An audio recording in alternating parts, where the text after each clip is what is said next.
Hello friends, मैं मुकुल केसरी 100 शब्द प्रति मिनट की गति से डिक्टेशन लाया हूँ, जो कि उच्च गति अभ्यास खंड 2 का है। तो चलिए फ्रेंड्स, देर ना करें, शुरू करते। Ready, start.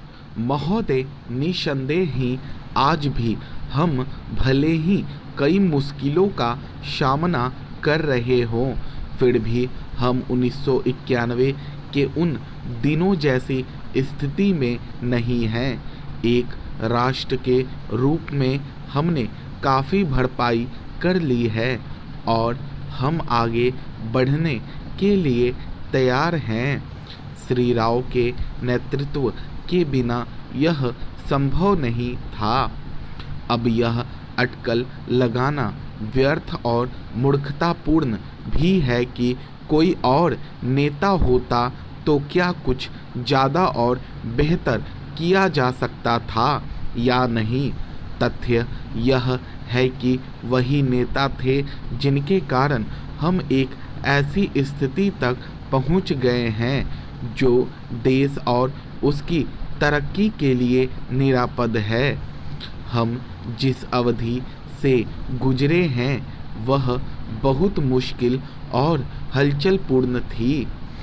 सोवियत संघ के पतन और विघटन से हमारी जो कुछ भी अंतर्राष्ट्रीय स्थिति थी उसका आधार ही खत्म हो गया।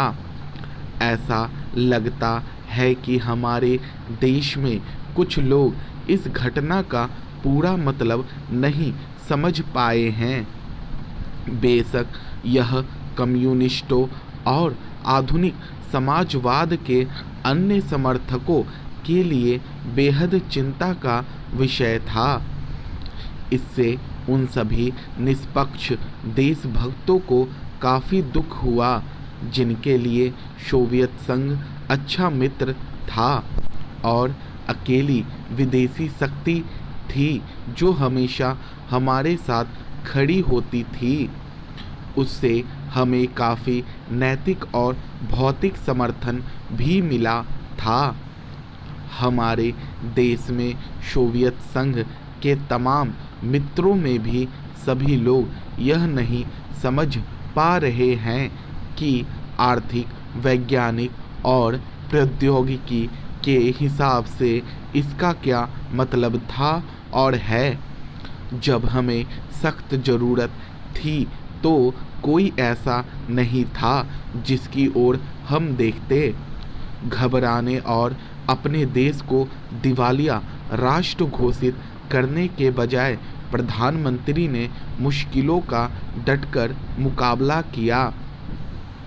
हमें इस संकट से निकालने की व्यवस्था की और साहस के साथ देश को एक नए आर्थिक रास्ते पर अग्रसर किया। कांग्रेस ने अपने चुनाव घोषणा पत्र में इसकी मोटी रूपरेखा न बना ली होती तो बेशक यह संभव न हो पाता। इस घोषणा पत्र के मुख्य निर्माता स्वयं राजीव गांधी थे और इसे तैयार करने में श्री राव उनके मुख्य सहायक थे। देश को संकट से उबारने और नए आर्थिक रास्ते पर ले जाने में बेशक मनमोहन सिंह की देशभक्ति, विद्वता और ख्याति महत्वपूर्ण कारण थे। नई आर्थिक नीति जनता के हित में नहीं है। इस काल्पनिक तथ्य को लेकर काफ़ी हंगामा मचाया जा रहा है।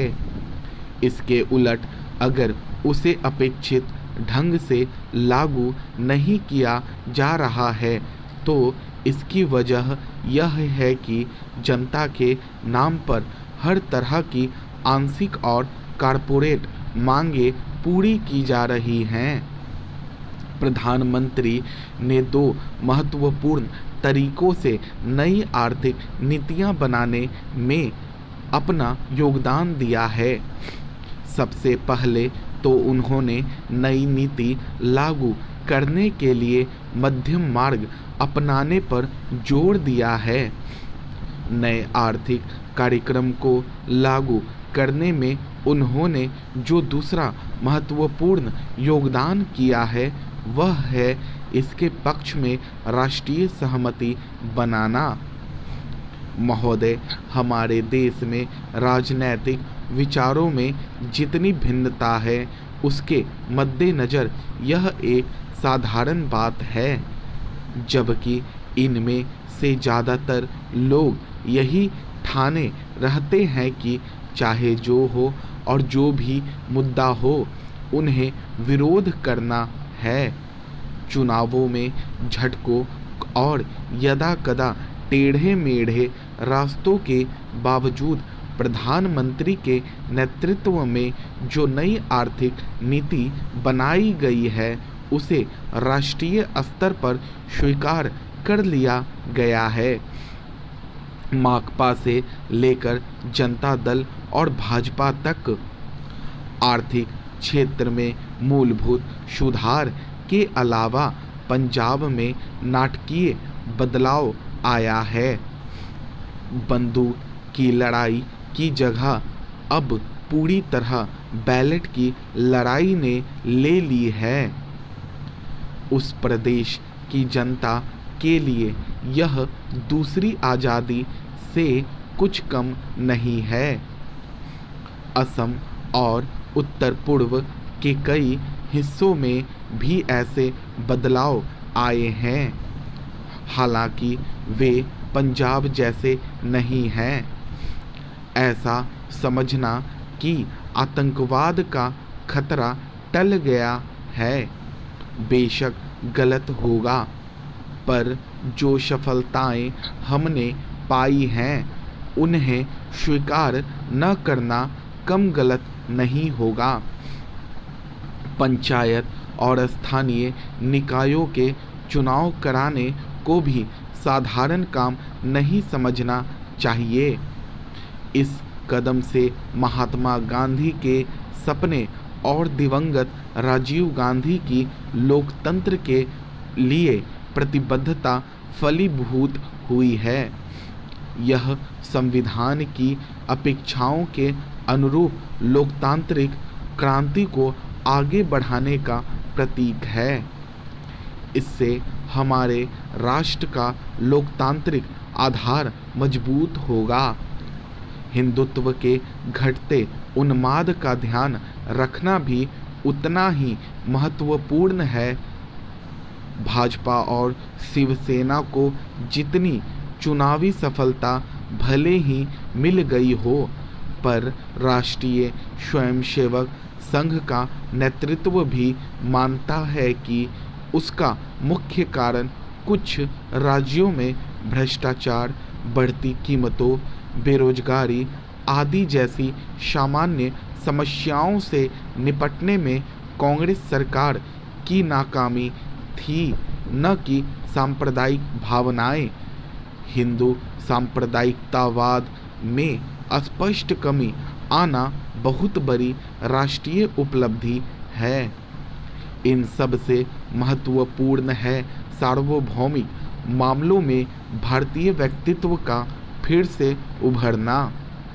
इसके आयाम हमारे विदेश संबंधों में आर्थिक अंश की वृद्धि से कहीं अधिक हैं। चीन से संबंध लगातार सामान्य होते जा रहे हैं। भारत ईरान संबंध फिर कायम हो गए हैं। इसी तरह दक्षिण अफ्रीका के साथ परस्पर लाभ के सहयोग की नई संभावनाएं बनी हैं। अमेरिका और अन्य विकसित पूंजीवादी देशों से सहयोग बढ़ाने की दिशा में समुचित ध्यान दिए जाने के बावजूद किसी भी मसले पर हम नहीं चूके हैं। समर्पण की बात तो दूर है, इसमें आर्थिक संबंधों के महत्वपूर्ण स्वरूपों के अलावा रक्षा का क्षेत्र भी शामिल है। इसका सबसे ताज़ा उदाहरण है परमाणु अप्रसार संधि के मामले में हमारा अपनी नीति पर कायम रहना, जबकि इसके लिए हम पर कई दिशाओं से भारी दबाव डाला गया। गुटनिरपेक्ष आंदोलन को नई नीति देने के प्रयास भी चल रहे हैं। इन सब उपलब्धियों को मिलाकर एक वाक्य यह है कि प्रधानमंत्री ने सबसे बड़ा काम यह किया कि हमारे देश में शासन पुनः स्थापित कर दिया और लोकतंत्र को सुदृढ़ बनाया। दोस्तों, ये 100 शब्द प्रति मिनट की गति से डिक्टेशन है। आप इसकी प्रैक्टिस करें, ट्रांसक्रिप्शन करें। अगर आपको ये वीडियो अच्छा लगे तो लाइक ज़रूर करें, कमेंट करना बिल्कुल ना भूलें। आपने अगर मेरे चैनल को अभी तक सब्सक्राइब नहीं किया तो सब्सक्राइब जरूर कर लें। चलिए फ्रेंड्स, मिलते हैं नेक्स्ट वीडियो में, तब तक के लिए